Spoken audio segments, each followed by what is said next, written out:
I'm Edie Lash, Executive Editor of Hub Culture, and very pleased to be here with Marie Outtier, founder, entrepreneur, investor now, and Twitter survivor, we can say that. You can.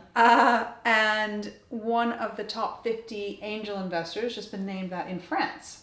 So I'd love to hear first your assessment on Twitter. It's been an extraordinary few months for the company. And as somebody who's survived that and left, I'd love to hear your assessment of where we are at the moment.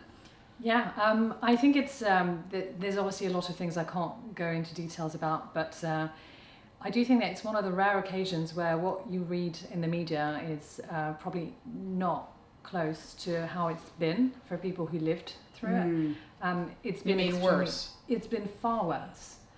And I think one thing that will, obviously be talked about a lot in the next few years, it's just a few days when it all sort of changed. And I think it was very brutal in terms of change of culture. And in a world where we talk about, just being a bit more benevolent, thinking about mental health, it's been a very hardcore transition for most people. I think founders like myself were... Because you had sold your company to Twitter in... 2019, so Okay. I still had a year to go. But I have to say, I think as a founder, you are equipped to deal with those ups and downs because it's a constant roller coaster ride. But for regular employees who've applied for a job and, some of them had been at the company for 9-10 years and they built everything and they just lived through the whole thing. From a human perspective, it's been very hardcore. So I was glad that I was able to kind of help in the transition, and then the rest I'm sure will be talked about in the future. Well, I want to talk to you about investing in women, and I know that is a subject that you care deeply about. Give us a snapshot of the state of the world at the moment. Yes. So about a month ago, I think there's some stats that came out saying that there's only 1.9% of all the funding that goes into startups that go into female-funded startups, and that's actually gone down. It was 2.5% the year before, and that's super depressing and it's preposterous at the same time because there's so much untapped opportunities, and there's also a huge sort of willingness for women to fund companies, and there's also actually some positive news in that. There's 17.5% of all the money that goes into mixed gendered teams, so that's actually moving a little bit, but it's still there's so much more we can do. And I have started investing a couple of years ago into startups. I've invested in about 24 startups in the US, in France, in the UK, and in Europe and other countries. And I wanted to have at least 40% of my investment that had female founders, but I ended up with 60%. It's completely doable. And we keep hearing those sort of false excuses about, well, there's not enough women who pitch us. And I think you can't improve what you do not measure. So as long as we don't have like a sort of regulation around what we do measure, then we're never going to fix that problem. Tell me about your experience raising money. It's been interesting. So I raised 2 rounds. The first one was $750,000, which was a pre-seed round, as we call it now. This was in 2016. It probably seems very small, but back then it was actually quite big for first-time founders. I think that's when we met, actually. Absolutely, it was in London. In Rocket Space. And then I raised another round, which was 1.6 million. So it was led by a French VC fund. And I was pregnant the second time. So I have certainly lived, I think, when I started my company, I was 30 years old, and I think I was quite oblivious to discrimination. And it sounds a bit naive, but I guess I was, because I was brought up in France with, the values of meritocracy. So I believe that if you had the best abilities, if you worked hard for something, then you'd obviously get it. It doesn't work exactly that way, and I think there's still a lot of things we can do. But first off, we have to be aware of the problem, otherwise we can't fix it.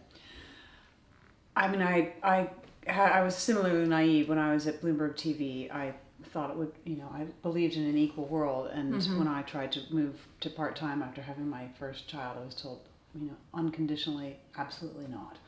So, and I was really shocked, and maybe I was being naive. What was the reaction when you were raising money when you were pregnant? So, well, that's an interesting one because I actually was physically in the room. It wasn't COVID times where you pitched over video, so I was technically the elephant in the room. Right. And there was no hiding from it, and I wasn't really particularly looking to hide. As a matter of fact, I completely owned it.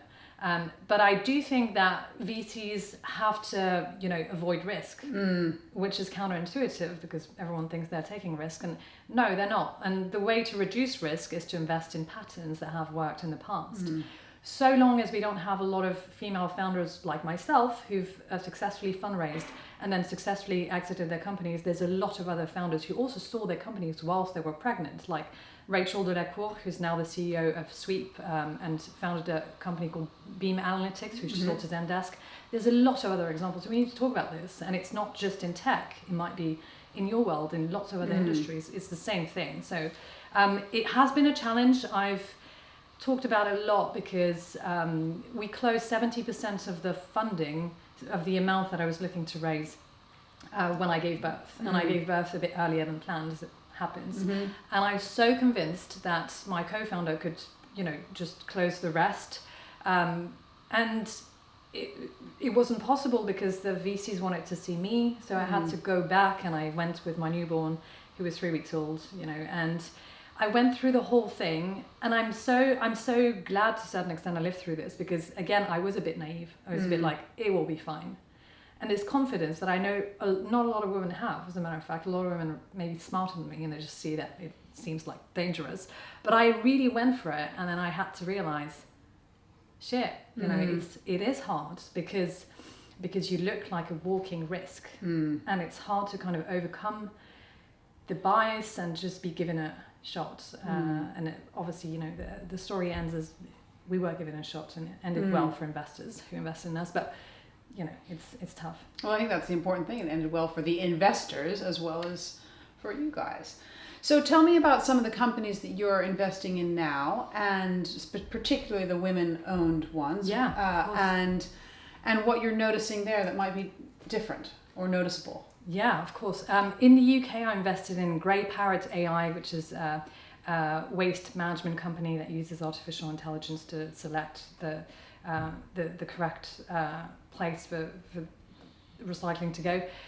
It's funded by Michaela Druckmann, who is an exceptional founder, and she's absolutely outstanding. I met her actually in London when I was doing an event called Young Startups and Young Families, Can It Be Done? Where I was talking about the fundraise when I was pregnant. And she came to see me and she said, thank you so much for saying this because I want to start a company. I wasn't sure I was going to do it.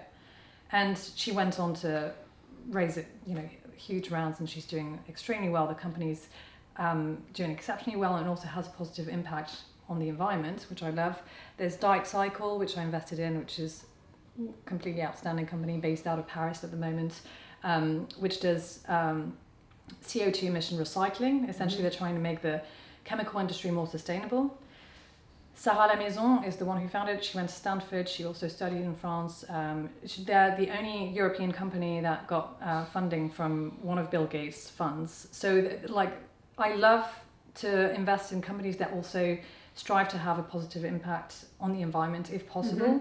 And as it stands, actually, a lot of my portfolio have women founders when they're looking to have a good impact. So I don't know if I can make a general rule out of that, but I've certainly seen that happen a lot. There's also Resilience Healthcare, again, absolutely impressive founding team. Mixed gendered, all those teams are mixed gendered. From serial entrepreneurs, one of them is Céline Lazorte, who is one of the most successful French entrepreneurs in France.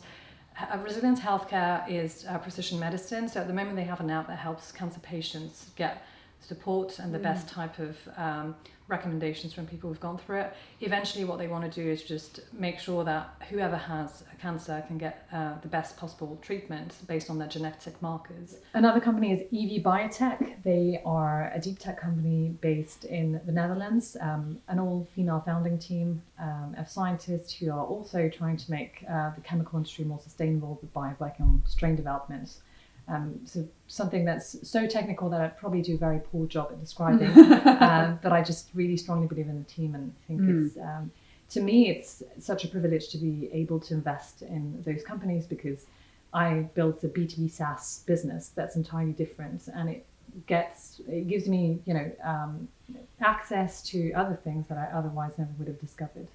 So, yeah. What's next for you?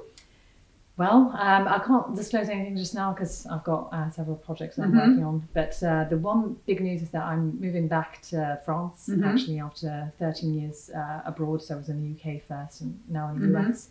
And I have a lot of things that I want to do as part of moving back. Where in France are you going to be? I'm going to be in Bordeaux, actually, which Beautiful. is a couple of hours from Paris. Lovely. Excellent. Marie, thank you so much for stopping by Thank you very much, to speak to me here in Los Angeles. And I'm Edie Bush. Thank you very much.